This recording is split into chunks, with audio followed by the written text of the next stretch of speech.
Allez, bonjour à toutes et à tous, ravi de vous retrouver. Désolé pour le retard à l'allumage ce matin, pour être très franc, j'ai super mal dormi à cause de la chaleur et je me suis octroyé une jolie petite grasse mat, hein. Il est 11 heures et je commence 11h30, je commence l'émission.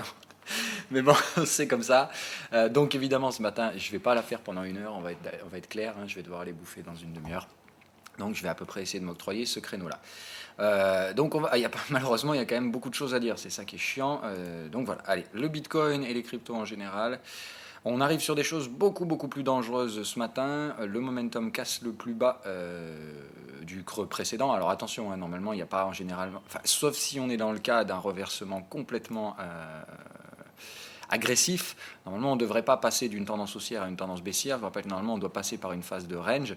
Phase de range qui typiquement fait des oscillations de momentum. Parce qu'on avait là, voilà.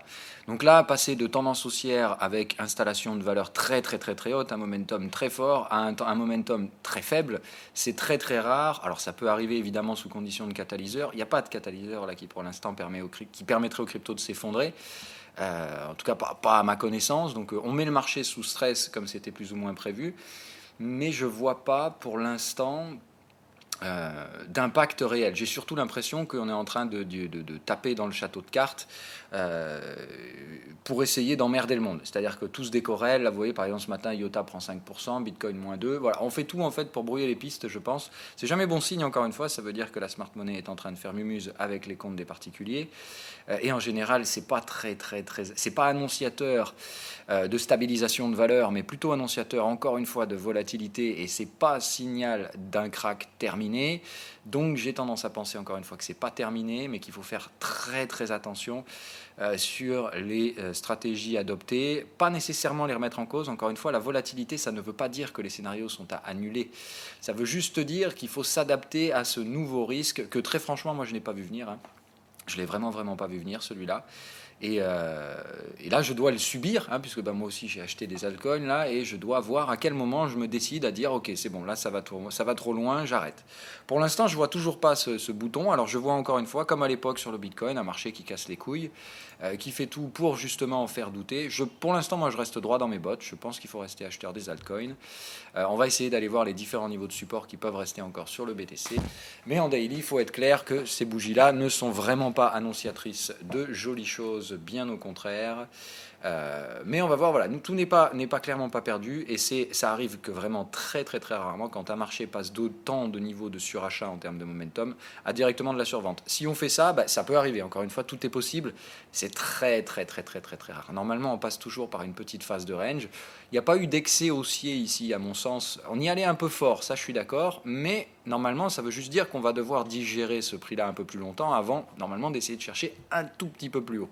Donc je reste quand même sur des potentialités où pour moi BTC peut quand même procurer encore des gains et aller chercher normalement au-dessus des 8003. Maintenant, je vais être franc, quand on a ce genre de momentum, quand le précédent bottom est là et que vous n'êtes qu'à 38% de retracement et que le momentum baissier est déjà plus fort, déjà ça annonce qu'après il va falloir vendre, ça c'est clair, et qu'il n'y a pas de tendance haussière. Hein. S'il y avait tendance haussière, on ne ferait pas ce genre de truc. Mais qu'on va probablement pas aller à 9000. Hein. Voilà, c'est ça que je veux dire. C'est-à-dire que là, derrière, à mon avis, c'est grand max, on va venir dépasser légèrement le sommet, venir chercher les 8007 et shorter aussi sec. Donc, à surveiller pour l'instant. Moi, je vais essayer de revenir sur des phases spéculatives, hautement spéculatives, c'est-à-dire voir s'il faut prendre des petites pertes partielles pour pouvoir éloigner le stop ou non. Ce sera donc le sujet d'argumentation ce matin. Encore une fois, je n'ai pas préparé l'émission, je vais juste... Là, je vous dis le sentiment que j'ai en regardant le graphique ce matin. Je me dis que c'est là où ça devient vraiment, vraiment sanglant. Si on commence à accéder à ces zones où il n'y a pas de volume, normalement, on ne doit pas y aller. Hein, dans l'installation de mouvements haussiers avec des creux et sommets très ascendants, normalement, avec un momentum aussi faible comme ça sur un support, ça devrait repayer. Mais encore une fois, on est dans une dynamique où les mecs se regardent tous et se disent je veux pas être le premier à appuyer sur le bouton, mais qui veut bien le faire. Voilà, on se dit ça devrait remonter, ça devrait pumper, mais ça pumpe pas et j'ai pas envie d'appuyer sur le bouton en premier. On verra que Wall Street c'est exactement la même dynamique. Stupide qui se met en place, mais au Bitcoin ça devrait être profitable, c'est profitable à Wall Street, ça ne l'est pas pour le BTC. Allez, on revient en 2 heures, on essaie de remettre l'analyse graphique et on regarde voilà où on en est. Donc, on a travaillé ces niveaux de support. Attention, hein, il en restait un ici. C'est celui qu'on vient de tester. Celui-là, je vous l'avais marqué. Ah, d'ailleurs, ça m'étonne qu'on ne l'ait pas, mais on va le mettre. Hop. On va aller le chercher immédiatement. Hop. Donc là, on a une phase, vous voyez, une phase ascendante, là une nouvelle, hop, prenez ça, vous regardez où est-ce qu'on a laissé du volume, on en a laissé ici, c'est exactement le prix qu'on est en train de tester. Voilà. Tac, tac, tac. D'ailleurs, je vous avais remarqué, je vous avais dit, moi encore une fois, j'ai remis mon stop au même niveau sur le TH, 338, comme par hasard, on est venu chercher juste au-dessus, donc j'ai bien géré mon risque, je l'avais bien senti venir que si ça pétait, on irait chercher vers cette zone de niveau et on n'irait pas plus bas. Pour l'instant, le marché n'a pas réussi à aller plus bas que ça. On va voir, encore une fois, ça se cherche, c'est un marché qui se tâte. Moi, je vois quand même des signaux plutôt positifs, c'est-à-dire des signaux plutôt haussiers. Là, on a une pattern de TP dans un cycle acheteur sur un support. Normalement, implication de la stratégie, ça se paye ici. Ça se paye avec un stop sous le support suivant, c'est-à-dire avec un stop à 7100, le BTC, moi, je suis d'accord pour payer du BTC. En respect de la stratégie, la divergence, elle est là en plus. Donc là, en plus de la pattern de TP, vous avez une divergence. Sine wave, il est bien oscillant, on n'est pas du tout dans une structure de tendance. Là, on l'était, là, on ne l'est plus. Ça veut dire, quand on revient ici, ça veut dire que sine wave retrouve des cycles. Cycle égale pas de tendance. Encore une fois, la tendance ne se fait pas avec des cycles. La tendance, ça se fait comme ça, quand les cycles sont complètement démontés. Donc là, il y avait un risque de tendance. Ça s'est terminé, on a retrouvé des cycles. Là, on pousse à la divergence. Pour moi, on est sur des supports. On a explosé à la baisse le momentum baissier. On est plus bas que le momentum qui avait été développé dans la phase de consolidation ici. Pour moi, c'est game over. C'est terminé, on a fini de consolider. On est sur un support, ça devrait retrouver une ascendance très prochainement. Maintenant, encore une fois, il ne faut pas flipper trop vite. Acheter dans la zone bleue, c'était normal. C'était une stratégie de range. Est-ce qu'on a cassé le range? Pour moi, non. On est toujours au-dessus des bottoms. Et puis, encore une fois, il ne faut pas mettre le stop juste en dessous. Voilà, si on est dans un marché comme ça, qui est piégeux, qui casse les couilles, il ne faut pas mettre le stop sous les supports. Les mecs, ils vont juste essayer d'aller vous racler ici. Il faut les mettre un petit peu plus loin et réduire le levier. Ce que je vous ai dit au début, on voit bien que le marché est nerveux et fait tout pour essayer de trouver de la liquidité. Et généralement, la liquidité, quand elle n'arrive pas, on fait quoi? On va chercher les stops. Donc, il ne faut pas vous mettre là où il y a danger pour les stops. Vous ne mettez pas immédiatement sous les supports en protection, c'est trop dangereux, parce que le marché va aller chercher ses stops, et si vous vous faites stopper en bas, vous aurez bien les boules. Maintenant, au bout d'un moment, il faut quand même mettre des stops. Mais comme il faut éloigner un peu plus ces stops qu'à l'accoutumée, à cause de la tension sous-jacente, on fait quoi? On réduit le levier des positions. C'est tout simplement ça. Si vous êtes sur leveragé pour l'instant, que vous êtes trop fortement exposé, que ça vous empêche de dormir ou que vous ne pouvez pas vous octroyer la liberté de reculer un peu les stops, il faut juste baisser le levier. Encore une fois, moi, ce qui m'importe, c'est que le trade, il n'aille pas chercher le stop, mais qu'il aille chercher le TP. Pour ça, il faut souvent gérer le risque et moduler. Parce que quand on spécule, on ne sait pas exactement ce qui va se passer. On spécule sur ce qui pourrait se passer. Et pour moi, c'est très clair. Ce qui pourrait se passer, c'est qu'on va très rapidement retrouver un mouvement haussier que tout le monde suivra. Mais encore une fois, pour le moment, ce mouvement haussier n'arrive pas. Et à chaque fois qu'on revient tester des résistances, les gens encaissent les bénéfices. Et puis, après, ça retombe. Et voilà. Donc, au bout d'un moment, les acheteurs vont être en surreprésentation, vont franchir à les résistances. Pour l'instant, ce n'est pas le cas. Mais attention, cette fois, on a des prix baissiers et un momentum potentiellement acheteur. Toujours au-dessus des supports, avec un momentum daily qui est survendu. On est en divergence haussière cachée, c'est-à-dire que là, dès que le momentum, pour moi, se redirige à la hausse, on ira casser le sommet. De façon divergente, c'est-à-dire que ça, pour ceux qui me suivent depuis très longtemps, c'est ma magic pattern.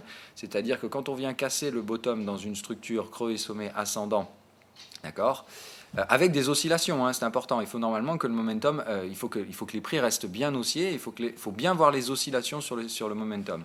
Normalement, quand on vient casser le bottom derrière, on va refaire une phase ascendante, casser le plus haut, d'accord, aller chercher les résistances suivantes, donc les fameux 8007, 8009, ça me paraît pas mal.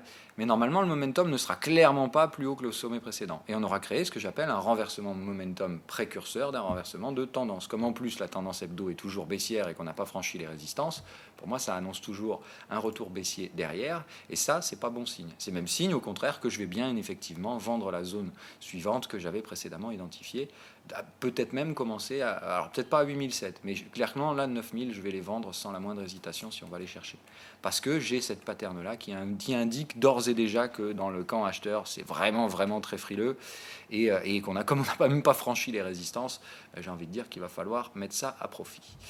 Allez, on va tout de suite dans le camp Ether, parce qu'on est déjà à 10 minutes d'émission et c'est clair que ça va vite. Mais ici, c'est la même chose. Ça casse tout simplement ce que je vous ai dit hier soir. Si on clôture en bas sur la partie Ether, ça va attaquer obligatoirement le lendemain. C'est clair, clair et net. Il n'y a aucun doute là-dessus, c'est certain. Et ben, je ne suis pas surpris ce matin de voir le marché attaquer. Hein. Mais voilà, encore une fois, une mèche basse, toujours dans des zones où normalement ici on va trouver des acheteurs. Pour moi, ce squeeze n'apparvient pas à casser les supports. Hein. On n'arrive pas à installer de clôture là-dessous. Alors on va voir si aujourd'hui ce sera le cas. C'est clair que si la bougie d'aujourd'hui, elle clôture à nouveau en bas. Alors voilà, pour moi, la dynamique Ether, elle est simple. La dynamique Ether, vous la voyez, à chaque fois, c'est j'enfonce le niveau, ah mais quand même, je suis pas sûr d'y aller. Ah j'enfonce, mais non, ça va pas. J'enfonce, mais non. Bon, au bout d'un moment, ça va faire j'enfonce, mais je t'encule, et je vais repartir derrière dans l'autre sens comme il faut. Pour l'instant, on cherche le niveau sur lequel ça va se faire. Attention, sur la partie Ethereum USD, il y a de la marge. Et je pense qu'on peut éventuellement aller emmerder le monde jusqu'à ce 127% FIBO. Une fois que ça, ce sera fait, c'est terminé. C'est comme le BTC qui, ici, à l'époque, vous emmerdez le monde. Est-ce que ici, moi, j'ai déclenché mes stops sur BTC? C'était là pour moi les niveaux à acheter, hein, les 6003, 6004. Normalement, c'est ici qu'on devait acheter. Le BTC est quand même tombé à 5008 juste pour faire chier le monde, juste pour déclencher des stops. Est-ce que pour autant, la stratégie n'a pas produit les gains derrière? Voilà. Ben, vous le savez, c'est ici que j'ai commencé à acheter, parce qu'ici, on avait tout ce qu'il fallait pour retrouver un creux, mais le marché, il a fait chier pendant 3 semaines à nous racler les stops, à essayer de chasser les stops, pour au final aller produire le gain. Je pense que c'est la même chose qui est en train de se produire sur les terres. Le problème, c'est qu'ici, le temps est compté. Donc, tant qu'on n'a pas trouvé le bottom, je vous rappelle que la stratégie... Ah, pétain. La stratégie qui est en place, celle qui est en place sur les altcoins, avec le fameux ratio là 61, il faut l'adapter. Hein. Donc c'est-à-dire que là, moi, je suis obligé de bouger ma stratégie. Okay, comme ici, le 61%, il venait là, et qu'aujourd'hui, je pense qu'on va plus bas, bah, c'est tout simplement, ça nous donne plus de temps pour terrer derrière. Donc là, maintenant, on passe au 24 septembre. Hein, voilà. Hein, mais l'important pour moi, c'est que le jour où on va trouver le bottom, quand on va se mettre enfin à remonter, on sera normalement, ce bottom représentera 61% du temps global de la phase décorrélation-recorrélation de l'Ether et des altcoins, enfin du BTC face aux altcoins. Voilà. Donc pour l'instant, patience, on attend que ce putain de creux se mette en place. Je pense qu'il ne faut pas flipper outre mesure. Hein, voilà. Je me suis posé la question d'ailleurs hier et je me disais, bon, l'indice altcoin, lui, il n'est pas venu casser ce bottom et il peut peut-être s'offrir le luxe de venir le faire. Bon, par contre, c'est vrai que si l'index altcoin, pour moi, va casser ce bottom, là, ça devient beaucoup plus dangereux. Mais encore une fois, on est toujours dans des cycles acheteurs. Même chose ici, grosse divergence acheteuse sur 2 niveaux de support bien identifiés, le premier, le second. Moi, j'ai envie de dire, là, normalement, première chose, on revient tester la résistance. Donc ça veut dire, bah, déjà, c'est pas très bon signe. Quand on revient tester les résistances, normalement, c'est qu'on n'est pas forcément ultra bear. Donc je m'attends à ce que l'indice altcoin revienne chercher les zones ici, et derrière je m'attends très franchement à un pump, alors une stabilisation puis un pump, épaule tête épaule, encore une fois je m'en fous de la structure qui fera le retournement, tout ce que je vois ici c'est qu'on a une belle divergence et que ça devrait freiner la baisse, et quand une baisse freine sans avoir cassé les supports, bah, normalement c'est que derrière ça va pumper. Hein, on casse les résistances dans la dynamique actuelle, on échoue à casser les supports, normalement on va rattaquer les résistances derrière. Donc patience, et je pense qu'on vient de s'octroyer donc 2-3 jours de hausse de plus, puisque maintenant ça nous donne un timing plutôt sur le 24 au lieu du 21-20. Donc, pardon. Donc voilà, le truc ça va être ça. Je pense qu'on vient de gagner un petit peu de temps, mais ça tire toujours pour moi vers fin août, pardon, et septembre, retour du risque assez clair à venir derrière. Pas comme je dis, c'est pas le jour où il faut vendre, mais c'est considérer ça comme une zone temporelle. Toujours pareil, hein, tout comme moi, je fais des zones de prix, je fais des zones temporelles. Ça n'a rien de précis du style, voilà, le 24 à 8h le matin, il faut vendre. C'est pas du tout ça. Parenthèse refermée. Allez, on passe sur les marchés classiques. Alors, le truc du jour, c'est le gold qui essaie de casser les supports. Mais voilà, encore une fois, je vous avais donné ce prix, je vous avais dit qu'il fallait faire très attention dessus. Bah voilà, une fois qu'on arrive dessus, ça ne parvient plus à baisser. Il n'y a pas de pattern de momentum, il n'y a rien. C'est juste un marché qui dégueule, encore une fois. Les phases de baisse, 1, 2, 3, 4, 5. On va essayer de mettre du FIBO là-dedans. Hein. On va regarder combien ça a freiné sur la première. Combien on a perdu de momentum vendeur en extension ici. Ici, on avait tiré entre 61,8 et 78,6. On va regarder, faire le même exercice ici.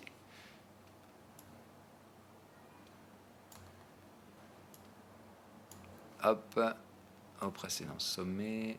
Voilà, 61,78,6. Normalement, ça veut donc dire qu'on devrait se ratatiner par là. Je vous avais dit de faire très attention à la zone médiane dans le canal.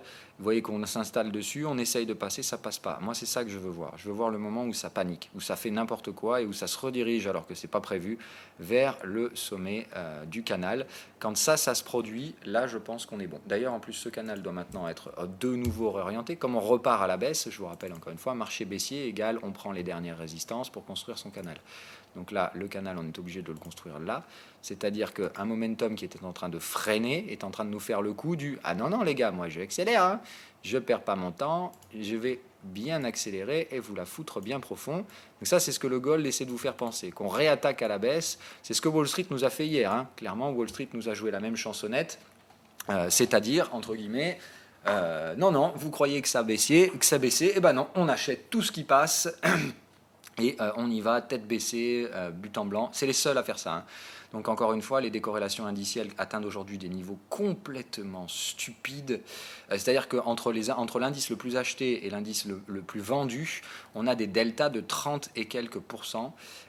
C'est-à-dire un delta proche de niveau récessif. On parle d'actions, là, encore une fois. On ne parle pas d'un petit actif spéculatif. On parle d'indices, donc de choses qui englobent des actions. Si vous prenez le Shanghai Composite qui s'est fait démonter de 25%, et que vous prenez le Nasdaq qui est en positif de 7,5%, vous vous dites qu'il y a un problème. Voilà, on est à plus de 30% de décorrélation entre l'indice le plus survendu et le plus suracheté. Qui bénéficie, encore une fois, les États-Unis, parce qu'à chaque fois qu'ils tapent sur le reste du monde, ça leur profite. Vous croyez qu'il va faire quoi, Donald Trump? Il continue cette mécanique débile parce qu'il pense qu'il a le marché dans la poche et que, comme à chaque fois qu'il tape, plus il tape fort, plus ça marche. Hein, c'est ça la logique de Trump. Il se dit, plus je tape fort, plus les indices montent, plus les autres sont faibles. Donc plus mes marges de négociation sont énormes quand je vais à la table des négociations parce que les autres sont sous un stress intense et moi je suis tout puissant. Réfléchissez. Voilà. Encore une fois, moi je vous dis, réfléchissez. Est-ce que ces logiques sont durables ou est-ce que ces logiques sont court-termistes? Et dans un marché financier, laquelle de ces logiques pensez-vous avez-vous envie de mettre votre argent? Dans des logiques court-termistes ou dans des logiques un petit peu plus réfléchies, quitte à en plus les avoir à des prix beaucoup plus attractifs. Hein, voilà. Moi aujourd'hui, tu veux payer des actions, je te dis ok, va acheter à Shanghai. Shanghai c'est 25% moins cher et je pense qu'ils ont pricé tous les risques possibles. Par contre, tu me dis je vais acheter du Apple, je vais dire aïe, si ça commence à merder côté américain, tu sais chez qui on va taper et tu n'es pas sûr de pouvoir sortir ton pognon. Donc faites très attention à ça et c'est pour ça que je vous ai dit, faites gaffe avec Wall Street.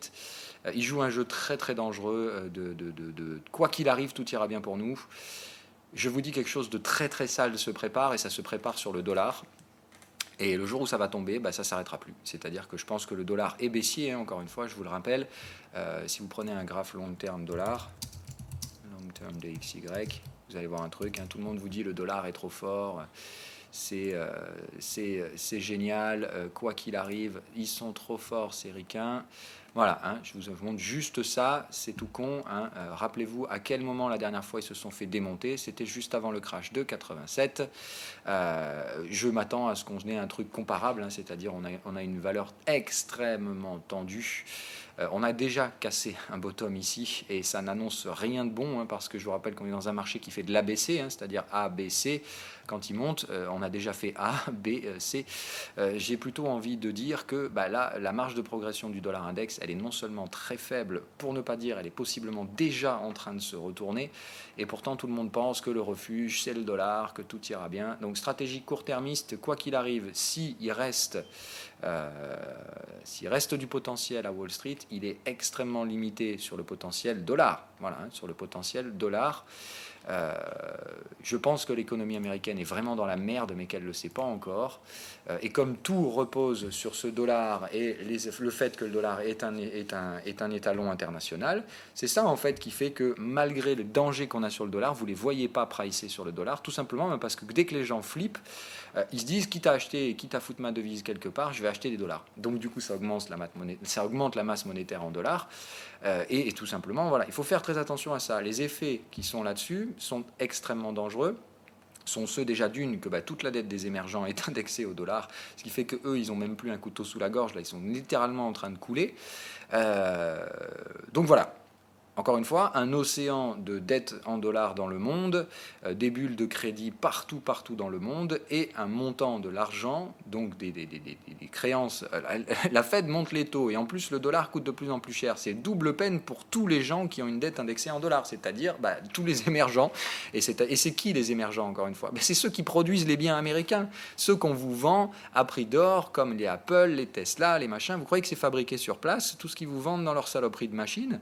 Non, tout est fabriqué au reste du monde. Les Américains ne fabriquent rien, ils n'assemblent même plus. Ils sont juste là pour vendre, les Américains. Donc ils vendent des produits hors de prix et ils tapent sur la main-d'œuvre qui produit. Vous croyez sincèrement que ça va durer longtemps? Ça précède toujours des révolutions, c'est-à-dire qu'au bout d'un moment, les émergents ils vont faire ok, allez vous faire enculer, maintenant il y en a marre, on produit vos biens et vous croyez que vous pouvez dicter vos règles à tout jamais. Non, comment ça se passe? En plus, voilà, pensez émergent, comment ça se passe quand on est dans ce genre de cas. C'est-à-dire, tu es exploité, tu produis pour quelqu'un qui est beaucoup plus riche que toi, mais au bout d'un moment, ça va trop loin. Je vais vous prendre l'exemple tout con. Prenez ce qui s'est passé dans les usines chinoises qui produisaient du Apple pendant un moment. Ils ont fait quoi? Ils ont séquestré les patrons. Il y en a certains qui les ont tués. Voilà. Moi, je vous dis, faites attention. C'est ça la logique qui attend Wall Street, en fait. Au bout d'un moment, Wall Street va se faire séquestrer. C'est-à-dire que, en fait, je ne sais pas sous quelle forme ça va se faire, mais les tensions sont telles qu'au bout d'un moment, les réactions qui vont suivre vont être dangereuses. Et encore une fois, Wall Street ne price que dalle. Donc c'est toujours pareil. Je pense que ça va arriver d'une façon totalement inattendue. C'est pas un truc que Wall Street est préparé à prendre dans la gueule, mais quand ça va tomber, ça va faire mal. Et le dollar, on va se rendre compte. Alors, je vais vous donner des exemples. Voilà, plusieurs exemples qui sont possibles, mais ça tapera probablement pas là-dessus.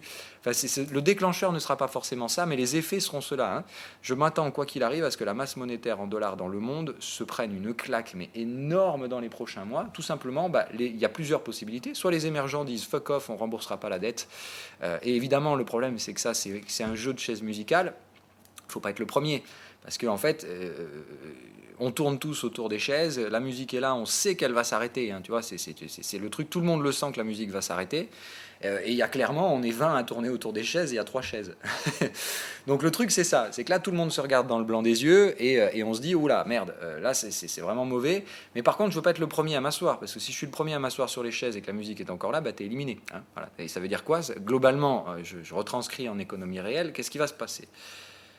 Si tu es le premier à t'asseoir, c'est-à-dire tu es le premier à dire fuck off, je ne vous rembourse pas la dette, les États-Unis vont te mettre à feu et à sang. Pourquoi? Tout simplement parce qu'il faut faire un exemple, il ne faut pas que les autres fassent pareil. Donc on va te mettre à feu et à sang, tout comme à l'époque l'Europe a mis à feu et à sang la Grèce qui a menacé de ne pas rembourser sa dette. C'est la même chose si tu veux. Le premier qui va dire ok, bon là il y en a marre, vous nous prenez vraiment pour des imbéciles, on ne remboursera pas la dette parce que non seulement on produit vos produits, mais en plus dès qu'on essaie de discuter un peu à la table de négociation, vous nous prenez pour des imbéciles et vous arrivez avec vos grands sabots. Au bout d'un moment, on va juste dire, écoutez, voilà, votre hégémonie, vous nous la devez quand même en partie. Au bout d'un moment, il faut quand même arrêter de nous prendre pour des imbéciles. Ça va arriver, c'est clair, ça va arriver, c'est-à-dire que la logique unilatérale, au bout d'un moment, elle vous dessert. Pour le moment, ça marche, c'est ça qu'il faut comprendre. Ça marche et Trump continue, tout simplement parce que ça marche. Le jour où ça va arrêter de marcher, voilà. Qu'est-ce qui va se passer quand vous avez d'un côté un marché qui price plus 10% sur un secteur, alors que derrière, vous avez le reste du monde qui fait du moins 10 à moins 25. Ce n'est pas normal et ça se recorrélera. Wall Street va se prendre une grosse tartasse où le reste du monde va exploser. Mais encore une fois, en fin de cycle, je ne vois pas comment on va pouvoir reprendre 40% sur les indices chinois en quelques semaines. Bon, tout est possible, mais je n'y crois pas une seule seconde. Donc attention avec les logiques à Wall Street, vraiment extrêmement dangereux. Moi je vous dis en tant que particulier, c'est vrai que je vous incite à venir sur les marchés classiques, c'est le pire moment pour le faire. Je veux dire, moi en tant que professionnel en ce moment, je suis devant les écrans, je me demande ce qui va me tomber sur la gueule chaque jour, tellement on atteint des niveaux de stupidité plus que dangereux. Voilà, là je pense qu'on arrive à des niveaux où la stabilité financière est en risque. Mais ça, encore une fois, ça n'arrive. On ne veut pas le voir, on ne veut pas en entendre parler pour l'instant à Wall Street. Donc laissez la machine en place faire son travail. On essaie de chercher, moi j'essaie de chercher depuis des mois le moment où ça va complètement vriller. Pour l'instant, je n'ai rien. Voilà, maintenant, là, si je peux avoir, là, vous la voyez, là, cette petite pattern qui se déclenche sur le gold. Si elle peut réellement se déclencher, on est sur le niveau technique, on est pile poil sur la zone qui avait été anticipée. Si Wall Street échoue ici, je suis complètement prêt à foutre double dose sur le gold. Je vous dis, celui-là, j'attends qu'il démarre. Hier, Wall Street a fait mais complètement n'importe quoi, grâce à ça. Hein. C'est-à-dire qu'encore une fois, hier, Wall Street, c'est non, que dalle, sur les supports, on arrive, on achète tout ce qui passe. On ne veut pas savoir ce qui se passe sous les supports, toujours pour les mêmes raisons, hein, parce qu'on sait très bien que ce qui se passe dessous, c'est un trou d'air de 10 à 15%. Et ça, évidemment, c'est hors de question à Wall Street, parce que les leviers engagés sont tellement énormes qu'on ne peut pas sortir. Alors ça, c'est une logique qu'il faut que je vous explique parce que effectivement, c'est compliqué à gérer. Et on terminera là-dessus. En fait, regardez les prix aujourd'hui, ça n'a plus aucune importance. On ne cherche pas à donner un prix aux choses. Là, on cherche juste à voir jusqu'où on peut aller avant que ça claque. Quand ça va claquer, tout va repartir dans l'autre sens, dans le bon sens pour moi. Hein. Mais pour l'instant, il faut rester très spéculatif, essayer de laisser le marché évoluer dans cette bêtise et trouver le moment où ça va claquer. Et le moment où ça claque, évidemment, il ne faudra pas hésiter à foutre les leviers. Ça fait 4 mois que j'attends, hein, mais je vous ai toujours dit, le moment où ça va déclencher les scénarios, je vais mettre du pognon partout, hein, gold, euro, yen et tout ça. Il y a des premiers qui commencent à déclencher. GBP USD, je pense que c'est le prochain, lui, quand il va partir, il ne va pas faire semblant. Donc GBP USD, euro yen, les ventes Nasdaq, S&P, tout ça, si ça déclenche, c'est terminé. Les achats de volat, on est de nouveau à 12, j'ai envie de dire what the fuck, c'est gratuit, hein, la porte est tellement ouverte. Tu as un gold à 1200, tu as un VIX à 12, qu'est-ce que tu vas acheter? Des actions de merde. Et encore plus des Tesla et des Apple. Bon bref, voilà. Donc la logique n'est pas du tout à comprendre ce qui se passe. Donc là, quand vous ne pouvez pas comprendre ce qui se passe à court terme, il faut justement prendre du recul. Putain, faut arrêter d'essayer de comprendre les logiques court-termistes du moment. Personne ne les comprend. Tout le monde essaie de suivre. Alors, il n'y a que deux logiques. Soit vous ne comprenez pas, vous suivez, mais alors vraiment à court terme. Et moi, j'ai envie de dire que c'est sale un peu mentalement ce que vous faites, parce que franchement, vous savez que c'est dégueulasse ce qui est en train de se passer, mais vous vous dites, allez, je participe parce que j'ai envie de prendre des gains. Faites-le. Encore une fois, ça, je m'en fous, ça vous regarde. Moi, je peux pas faire ça. Hein. J'ai quand même un tant soit peu d'éthique, et ça colle pas du tout avec mon éthique que de me positionner acheteur maintenant dans le marché. Même si ce serait le bon choix, hein. À très très très court terme, ça semble être le bon choix, et c'est celui qui paye depuis des semaines, voire des mois. Je ne pense pas que ce soit la bonne logique durable, et au contraire, dans ce cas-là, je vous dis, voilà, on s'assoit, on prend du recul, et si on veut rationaliser, rappelez-vous ce qu'on a fait sur les time frames hier. J'espère que je vous ai appris beaucoup de choses dans cette émission, parce qu'il y a beaucoup de choses à apprendre là-dedans. La principale des choses qu'il faut apprendre, c'est que si vous voulez rationaliser les mouvements, il faut forcément que ce soit sur les gros time frames. Vous ne cherchez pas à rationaliser ce qui se passe à court terme. On ne peut pas rationaliser plus 15% hier, plus 17% hier sur Tesla avec des mauvais chiffres. L'entreprise, elle ne fait pas de profit et elle fait 17%. Enfin, vous arrêtez de prendre les gens pour des imbéciles. Ce n'est pas justifiable. Il n'y a pas d'explication possible à ce genre de truc.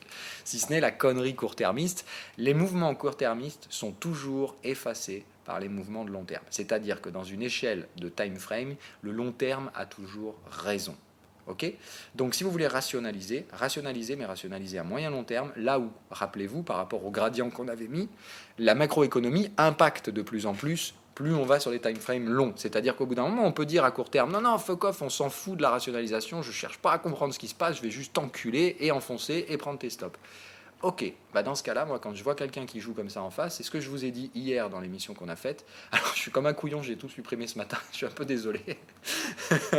Donc, je ne pourrais pas vous mettre le replay.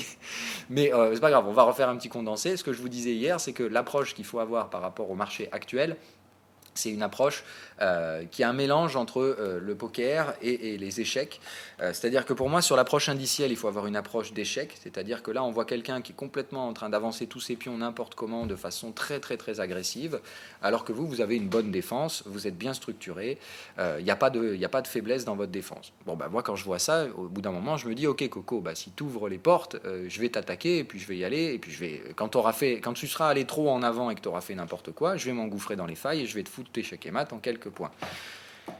Voilà, ça je pense que c'est la stratégie à adopter à Wall Street. Là, Wall Street est dangereusement en train d'avancer ses pions, là, c'est-à-dire je t'ai sorti tout, je t'ai sorti la dame, les cavaliers, mais je t'ai tout placé ça n'importe comment, il n'y a pas de logique agressive, il n'y a pas de vraie logique là-dedans, c'est juste, j'ai l'impression de jouer contre un mec où je vois très clair dans son jeu, il fait n'importe quoi et il pense que c'est en avançant ses pièces le plus rapidement qu'on va gagner une partie d'échecs. Bon, non, voilà, plus t'avances, un bon joueur d'échecs le sait, plus t'avances, il faut toujours avancer avec minutie et pas n'importe comment, et surtout ne pas le faire au détriment de ta sécurité derrière. Voilà, là on a un mec qui avance et qui en fait enlève toutes ses défenses. Voilà, c'est typiquement le genre de mec qui avance ses pions, puis il commence à avancer ses pièces. Toi, tu lui bouffes les pions, il s'en rend pas compte, et puis petit à petit, il se rend pas compte qu'il a plus du tout de défense, le mec, et qu'en fait, dès que toi tu vas attaquer, il pourra plus se défendre. Donc pour l'instant, c'est ça la stratégie à avoir sur les indices, placer ses pièces et attendre gentiment que tout simplement la défense soit complètement ouverte, et après là c'est un gouffre, et je te dis en trois coups derrière tu fous échec et mat à ce genre de mec. Donc pour l'instant, patience. Il faut les laisser bouger les pièces à Wall Street, effondrer leur défense complètement. Et puis le jour où forcément ils sont trop en faiblesse et vous voyez l'autoroute devant, on y va. Encore une fois, pas à fond, parce qu'il faut quand même se dire, des fois, c'est juste le mec qui ouvre sa défense aux échecs. C'est généralement soit parce qu'il est très mauvais, soit tout simplement parce qu'il vous attire pour venir justement attaquer brutalement. Et il ne faut pas le faire. Voilà. Donc il faut attaquer intelligemment et attendre d'être plus ou moins sûr de pouvoir gagner pour réussir à mettre du levier. C'est ça, hein. Si je vous transpose, je vous dis, moi, ok, j'attends, je surveille, je regarde tout ce qui se passe. Quand j'ai un moment où je peux commencer à m'avancer moi aussi pour positionner mes prochaines attaques, je le fais. C'est ce que je fais, je spécule. À chaque fois qu'il y a un timing spéculatif à Wall Street, je prends. Le jour où ça va passer, et le jour où je vois qu'il n'y a rien en face et qu'il n'y a pas de stratégie, je démontrerai tout, c'est là où je mettrai du levier. Mais que quand je saurai que l'échec et mat est là, c'est-à-dire tant qu'on ne casse pas de support à Wall Street, il ne faut pas attaquer fortement.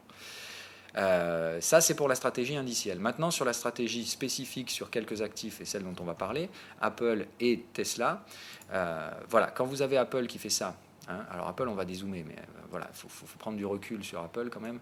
Voilà ce qui se passe sur Apple, voilà où on en est aujourd'hui. Hein. C'est complètement fou ce qui se passe. On va se mettre en daily. Voilà, Apple aujourd'hui, ce qui se passe. Je vous avais dit, si on vient chercher cet oblique, c'est mauvais signe. Ça veut dire qu'on va essayer d'installer des bulles. C'est très très mauvais signe. Pour l'instant, on va y arriver. Donc moi, Apple, je vous ai dit, j'attendrai ce soir avant de prendre des pertes. Parce que je pense qu'aujourd'hui, on ne va pas faire grand-chose non plus. Mais on va voir. Pour moi, Apple, aujourd'hui, c'est vraiment qui tout double. Soit ils invalident complètement la séance d'hier et on fait un avalement baissier. C'est-à-dire, regardez, hier, on a cassé une résistance. C'est bien. Mais soit aujourd'hui, on retourne sous la résistance. Et c'est au revoir Apple, short qui peut. Et là, je vais les démonter Apple, mais violent. Soit ça continue, et si ça continue, c'est juste que personne ne veut vendre, il y a un programme de rachat d'actions, on reste comme ça, voilà. Bon, entre guillemets, on laisse la bubule partir complètement stupidement, encore une fois, logique court-termiste. Si on part en bubule, ça va durer 3, 4, 5, 6, 7 semaines. À horizon un trimestre, Apple, c'est vendable et ce sera un crack, hein, puisqu'encore une fois, je vous dis, la valeur, elle n'était pas tendue pour moi sur Apple, c'était juste suracheté et complètement survalorisé. Si on s'amuse à faire la bubule spéculative en plus de ça, c'est un crack derrière qui va arriver, pas juste une correction. Et le crack et la spéculation. Et je vous ai dit, le crack, c'est une correction qui est étendue. C'est-à-dire que tout comme la bulle est une structure de tendance étendue, le crack est une structure correctrice étendue. Donc si on étend la tendance avec une bulle, on étendra la correction avec un crack. Donc, laissez faire. Et encore une fois, moi, tout ce qui m'importe, c'est de savoir dans quel contexte je suis. Je pense qu'Apple, il fallait vendre pour une consolidation des prix parce que c'est suracheté et survalorisé. Maintenant, si on décide de foutre une bulle spéculative, je change juste de contexte. Les targets moyen-long terme restent les mêmes. Pire, elles seront aggravées. C'est-à-dire que moi, je vous l'ai dit, dans une structure correctrice, entre 120 et 100 $, ça se rachète, Apple. Par contre, dans une structure de crack, j'attendrai 80 $. Maintenant, je m'en fous. Ça peut monter à 300, à peu importe, je m'en fous. Que ça aille à 300 $ ou pas, pour moi, derrière, c'est 80 $ le prix d'achat si on s'amuse à faire une bubule. Ok ? Donc, comme je vous l'ai mis là, ici, la créativité des débutants sera la seule limite au prix. Donc laissez-les trader, ces imbéciles, et attendez que le crash arrive. Ça, c'est ce que les traders professionnels vont trader. Les traders professionnels ne tradent pas les bulles. Les traders professionnels, ils tradent les crashs derrière, et on va simplement attendre que la valeur se craque. Donc on va laisser les imbéciles prendre le contrôle s'ils veulent prendre le contrôle à court terme. Encore une fois, ce seront eux les grands perdants, comme dans toutes les bulles. Donc moi, c'est pas ça qui m'importe. Je laisse les stupides qui connaissent rien au marché dire « Ouais, putain, Apple, j'ai gagné un max de pognon !» Tout comme je vous regardais pitoyeusement à l'époque quand vous achetiez vos bitcoins. Et j'attendais le moment où j'allais vous piquer votre pognon derrière. Bon, voilà, l'histoire maintenant vous prouve qu'effectivement, vous avez perdu du pognon et moi, j'en ai gagné. Donc, c'est ça qui est important, au final. Qui a gagné de l'argent, qui en a perdu ? Pas sur une logique court-termiste, sur une logique long terme. Voilà, il y a énormément de gens qui ont perdu de l'argent dans les cryptos, j'en ai gagné beaucoup. Et moi, je n'ai pas tradé à l'achat, je n'ai tradé qu'à la vente. Voilà. Donc, encore une fois, patience, méthode. Et ça, hier, et je terminerai là-dessus, parce que du coup, comme il n'y a pas l'émission, je vous refais l'argumentaire d'hier. Par rapport à Apple et Tesla, je pense que la stratégie à adopter est une stratégie plus proche du poker, où, comme je vous expliquais hier, là vous êtes autour d'une table en cash game, pas en tournoi, et tout simplement vous êtes autour de très gros stacks en face de vous, un mec qui a facilement 7 à 8 fois votre stack. Et voilà, là, ce que je vous disais hier, et justement vous êtes tous tombés plus ou moins dans le panneau. Bon, évidemment, il faut connaître le poker pour... Voilà. Vous avez une paire de dames et vous avez donc relancé pré-flop, tout simplement pour essayer de filtrer un peu les jeux. Et un mec vous a relancé, vous avez payé. Voilà, ok, hop, le flop arrive. Donc il y a déjà de l'argent en jeu, hein, il y a déjà pas mal d'argent en jeu par rapport à la taille de votre stack. C'est-à-dire que là, vous avez déjà probablement... La taille du pot représente déjà 30% de votre stack, à peu près. C'est-à-dire que vous êtes un peu dangereusement positionné, et en face n'est resté que le gros stack, celui qui a 8 fois votre truc. Donc pour lui, il a à peu près 10% de son stack en jeu. En gros, c'est du petit, mais c'est intéressant à récupérer quand même. Vous, ça vous coûte très cher de continuer à vous engager dans cette partie. Et là, il se passe quoi au flop? Roi 10-5. Bon, vous faites, ah merde, putain, paire de dames, je suis quand même bien, hein, je suis quand même très bien, c'est chouette. Voilà. Et là, il se passe quoi? Pouf, le mec en face, il vous met tapis d'entrée de jeu. Il vous regarde droit dans les yeux, il te dit tapis. Qu'est-ce que tu fais? Voilà, je vous ai toujours dit, là, réfléchissez bien, mettez la vidéo en pause, essayez de vous mettre dans le contexte, essayez de penser gestion du risque et essayez de vous dire quelle est la bonne réponse quand vous êtes dans ce contexte-là. Je vais vous dire, voilà, un mauvais joueur de poker, il va suivre, un bon joueur de poker, il va se coucher. Et c'est tout ça. Encore une fois, au poker comme en trading, les bons joueurs de poker, tout comme les bons traders, sont ceux qui savent prendre les bonnes décisions dans les phases de stress. Vous avez envie d'y aller, c'est clair, avec une paire de dames, tu sais que le mec en face, il y a 50 ou 60% de chances qu'il te bluffe complet, qu'il te bluffe complètement et qu'il soit juste là pour te baiser la gueule parce qu'il est plus riche que toi et qu'il peut se le permettre dans son money management à lui. C'est-à-dire que lui, comme en faisant ça, il risque que de perdre 3 fois plus. D'accord? C'est-à-dire qu'il a déjà mis 10% de son stack, enfin le pot représente 10% de ses jetons. Il a qu'à doubler ce qu'il a déjà mis pour te piquer beaucoup d'argent. Donc pour lui, il prend quand même un risque, mais le risque reste maîtrisé. C'est-à-dire que lui, en cas d'échec, il perdra 30%, il perdra 20% de son capital. Toi, en cas d'échec, tu perds tout. Et encore une fois, au poker, comme dans la vie réelle, enfin comme dans le trading, c'est la théorie du chaos. C'est-à-dire que vous ne savez pas ce que le mec il a dans ses mains, tout comme vous ne savez pas quand vous placez votre trade si vous allez avoir un gain ou une perte. Vous ne savez pas. C'est la théorie du chaos et il faut arriver à comprendre ça. Si vous comprenez ça et si vous arrivez à vous coucher avec une paire de dames face à un mec qui vous joue ultra agressif et comme il est riche et qui peut se le permettre, vous vous couchez. Tout simplement parce que vous n'êtes pas dans une bonne gestion du risque. Et là, comme je vous disais hier, il n'y a pas 50 positions à adopter. Face à ça, le mec qui vous a fait ça, en général, il va prendre un sursaut de confiance derrière. C'est-à-dire que, quoi qu'il arrive, soit le mec avait réellement chopé le roi, mais dans ce cas-là, pourquoi il vous met le tapis? Encore une fois, c'est stupide, mais c'est intéressant de réfléchir à ça. Soit le mec vous met à tapis, direct, si vous payez, c'est juste qu'il a mal joué. Et s'il avait la paire de roi, il a plutôt mal joué, c'est clair, parce que il aurait pu prendre un peu moins de risques. Donc s'il fait ça, c'est que déjà il est très agressif dans sa psychologie. Réfléchissez bien et essayez d'étudier l'adversaire. S'il a fait ça, il a été un peu agressif, un peu sûr de lui. Il a gagné sur ce coup-là. Essayez de voir s'il va vous montrer sa main. S'il est assez égocentrique, enfin s'il a suffisamment d'ego pour vous montrer sa main à la fin. S'il avait le roi, vous savez que c'est un mec qui joue trop agressivement. Parce qu'il aurait franchement pu être un peu moins agressif pour justement vous prendre votre tapis, mais au lieu de vous le prendre direct après flop, il aurait dû vous faire payer une première fois, vous faire mettre des jetons, puis vous pousser à tapis. Voilà. L'autre option, je vous dis, c'est tout simplement, il vous montre ses cartes et il vous a bluffé. Alors là, il vous a bluffé complet, c'est-à-dire il avait 2 cartes de merde, ou alors un joli truc, genre As-Roi, As-Valet, et il a complètement bluffé. Il vous a juste baisé la gueule, mais il avait des tirages, hein, c'est-à-dire il avait quand même un tirage possible avec l'As, mais il y est allé complet juste pour vous piquer votre pognon. Il a vu que vous étiez faible, et il se dit, ok, il est faible, lui, je le démonte. Dans ce cas-là, c'est encore mieux, parce que là, le mec qui bluffe, eh ben là, franchement, vous allez lui serrer la main, vous le flattez, vous doublez son ego, vous lui donnez tout ce qu'il faut, vous lui faites un grand sourire, vous lui dites franchement bravo, c'est super bien joué. Là, faut pas hésiter à en donner, faut pas hésiter à surjouer le truc. Le mec, vous allez le plumer derrière. Il a beau être plus riche que vous, il joue moins bien que vous, et vous allez gagner l'argent. C'est la même façon, c'est la même stratégie que je suis en train d'adapter par rapport aux mecs là qui achètent du Tesla, qui achètent du Apple. C'est pas grave, je les laisse faire les gugus à court terme. Ils vont aller trop loin, ils vont faire n'importe quoi, et derrière, je vais prendre l'argent quoi qu'il arrive. Donc, je vais rester tout doux, tout patient, mais encore une fois, je vais attaquer bientôt, mais je vais attendre d'être sûr de gagner la prochaine fois pour leur mettre dedans. Qu'est-ce que ça veut dire en logique de trading? Je vais attendre qu'ils aient poussé suffisamment loin, qu'ils aient suffisamment fait les cons, qu'ils soient au pied du mur, et à ce moment-là, je vais leur foutre le tapis. Mais là, je mettrai mon tapis en étant sûr de le gagner, pratiquement sûr, en tout cas, on n'est jamais certain, mais la prochaine fois que je vais taper, je serai prêt éventuellement à risquer un petit peu plus, en tout cas à risquer mon tapis. Pour l'instant, il me semble que le jeu n'en vaut pas la chandelle, donc je préfère, si Apple ne retombe pas aujourd'hui, si Tesla ne donne pas le moindre signal de vente, évidemment, sur ces deux-là, je vais carrément alléger les positions, voire sortir intégralement, et attendre de voir de nouvelles fenêtres de tir. Maintenant, pour l'instant, la fenêtre de tir sur Apple, elle n'est pas fermée. Hein. Voilà. C'est juste que hier, on est monté comme des débiles. Faire 3% à la hausse, ça peut très bien faire moins 4 aujourd'hui. Hein. On est sur une action volatile, ça ne me pose aucun problème. Je veux voir le pricing aujourd'hui sur les États-Unis. Je vous explique tout simplement pourquoi. Parce que pour moi, sur la partie Nasdaq, on a beau faire ce qu'on veut, c'est pas haussier, ça. Hein. On a beau vous dire c'est boule, c'est boule, c'est boule. Non, non, c'est pas boule. On a juste fait potentiellement ce qui est une vague 2.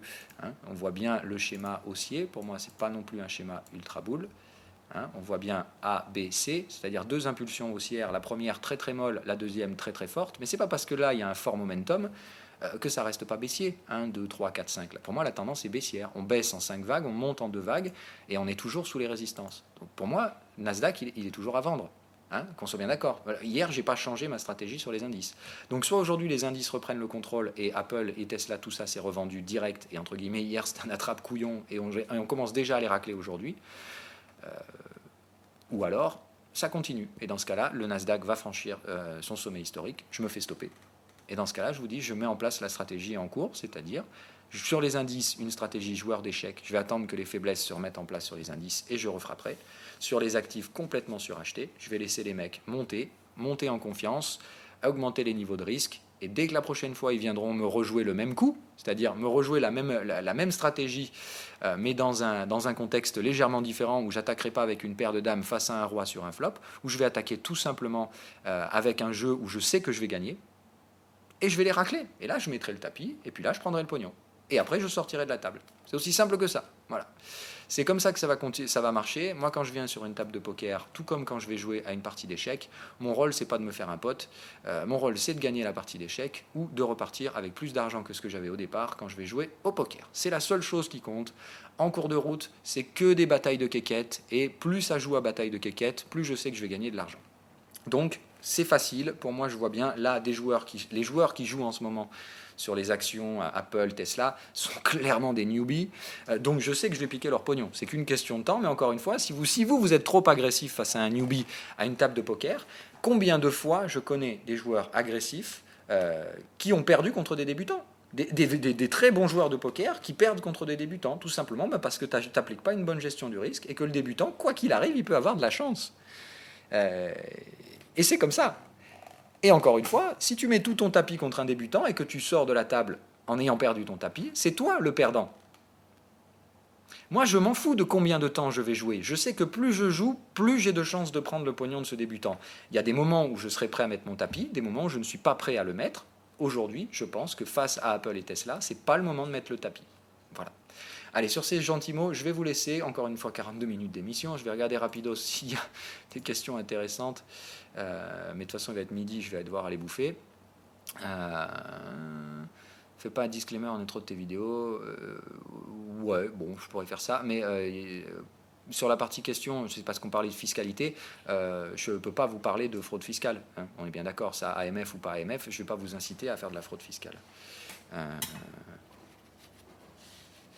Je suis totalement raccord avec ton analyse. Il a réussi à me faire envie avec son lancer de flamme. Trop éradiqué le mauvais serpent. Bon, voilà, laisse tomber. On s'en fout. Hein, tu laisses faire. tu laisses faire. Encore une fois, si vous voulez trader avec les imbéciles, faites-le, mais il faut jamais se mettre dans le camp des plus faibles. Il faut toujours réfléchir et avoir une vision plus durable et plus intelligente et une stratégie. Si vous y allez bête et méchant avec une stratégie de dire ça monte, je suis, encore une fois, qui aura raison à la fin? Celui qui pense comme ça ou celui qui dit ok, j'attends et je vais vous démonter derrière?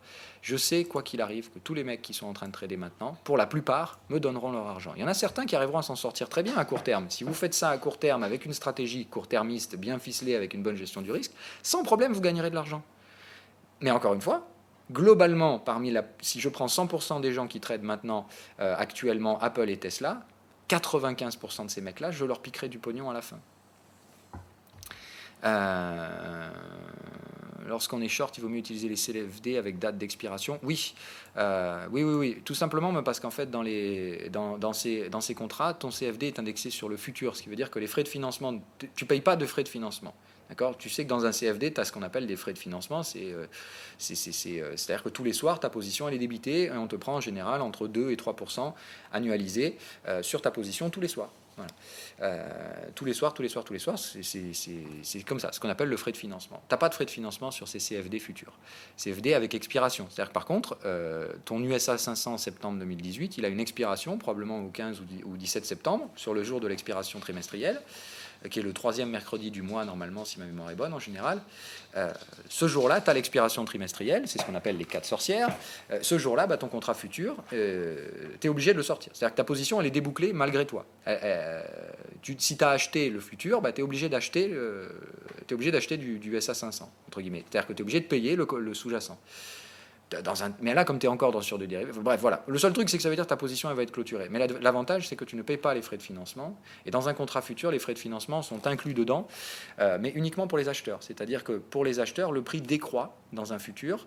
C'est-à-dire que plus tu avances vers l'échéance, plus cette partie de financement baisse. C'est-à-dire qu'en fait, si tu prends ton USA 500 cash au 1er juin, enfin à l'ouverture du contrat en juin, ils vont être au même prix, les deux, le futur et le sous-jacent cash. Quand tu vas te rapprocher de l'échéance au 15 septembre, le cash va être beaucoup plus cher que le futur, parce que le futur a une décote de prix qui est liée à l'élément temporel. D'accord ? Et ce qui veut dire que quand tu vends, tu récupères ce gain. Alors je sais que c'est un peu complexe à comprendre, mais c'est important. Il faut vraiment le capter, ça. En fait, comme la partie financement, elle est inclue dans le prix ici, quand tu achètes, tu payes. Tout comme quand tu paierais sur ton CFD, et c'est généralement un taux interbancaire moyen, c'est proche de 1,5 à 2% de financement là-dedans. Mais la différence, c'est qu'en CFD, quand tu vends un CFD non futur, même quand tu vends, tu payes le financement de 2% annualisé. Alors que là, tu le récupères. Parce que là, comme l'actif, même si l'actif sous-jacent monte, toi, le tien montera moins, ce qui fait que tu récupères en fait ce petit spread à la vente. Donc quand tu vends, effectivement, il vaut mieux le faire sur les contrats à terme si tu comptes tenir la position. D'accord ? Si c'est une position intraday de quelques jours, quelques machins, effectivement, ce n'est pas très intéressant. Bienvenue à Bubuland. Oui, mais attention, c'est pas parce qu'on lance un mouvement bubulesque. Voilà, je vous ai dit, faites attention. Le Nasdaq ne montre pas de signe de bulle pour l'instant. Et la bulle, hier, c'est juste un signal qu'on a donné. Ça n'a touché que Apple, qui est venu chercher des zones où, au-dessus de ça, c'est la bulle. Et Tesla, où on a arraché comme des conneaux. Mais encore une fois, est-ce qu'on a franchi une résistance ? Non. Donc, ça peut très bien se faire invalider tout ça aujourd'hui. Ça ne me surprendrait pas, mais je veux le voir se produire. Après, la probabilité, c'est surtout, on va essayer de clôturer en haut, et c'est la semaine prochaine que tout va se jouer. C'est comme ça que je le vois venir plutôt, mais je vais alléger. Voilà, tout simplement, j'allégerai parce que overweek, je ne veux pas rester exposé autant que ça. Hein, voilà. Mais bon, j'ai un peu les boules, parce qu'en fait, les jolis gains que j'ai récupérés sur Tesla et tout ça, Tesla, je rends les gains. Enfin, Facebook, je rends complètement les gains. Je suis même en perte par rapport à ça. C'est-à-dire que là, ce que m'a coûté Apple hier, ça remplace les gains de Facebook ne les comblent absolument pas. Donc Facebook, sur la partie action, là, je suis passé dans le rouge hier. C'est clair, c'est comme ça. Bon, voilà, je me suis bien fait baiser. J'ai perdu tous mes gains Tesla. Je prends une perte sèche sur Apple probablement ce soir, qui ne sera pas comblée par les gains Facebook. Mais c'est comme ça, c'est le jeu. Quand on joue, on ne gagne pas toujours. Là, c'est une perte. Voilà, c'est un scénario raté. Mais c'est pas grave. Sur ce coup, je donne les gains, je serre la main de l'adversaire, comme je l'ai dit. Je le regarde, je sais que je suis plus fort que lui et je passerai, quoi qu'il arrive, derrière. Et c'est moi qui ressortirai avec de l'argent à la sortie de la table. Mais pour l'instant, je vais lui laisser gagner cette partie-là et attendre sagement mon tour pour gagner. Voilà, autre commentaire. Attends, je vais prendre que en français parce que...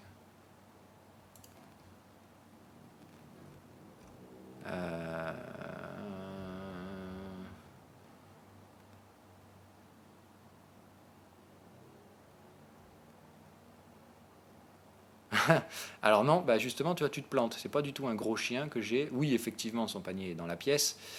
J'ai du parquet au sol. Je suis dans un immeuble au centre-ville de Toulouse. Pas du tout. Je suis en périphérie de Toulouse et j'ai bien évidemment un immeuble avec une route en bas que vous devez entendre. Arrêt de bus pas loin, oui, il est pas loin, mais bon, ça, j'ai envie de dire, tu peux le sortir juste comme ça. En général, ça fonctionne quand tu es en ville. Que tu as un enfant en garde alternée, oui, ça fait peur de savoir tout ça juste avec le son.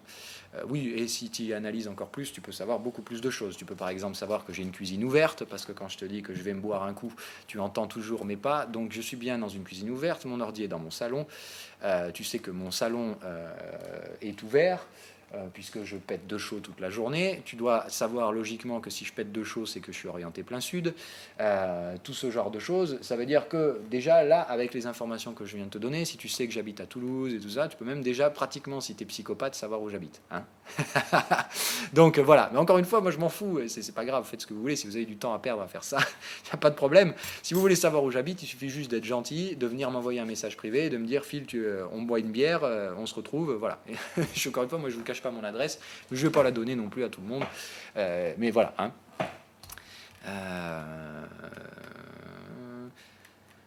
Fois machin, c'est le nombre de coins en circulation.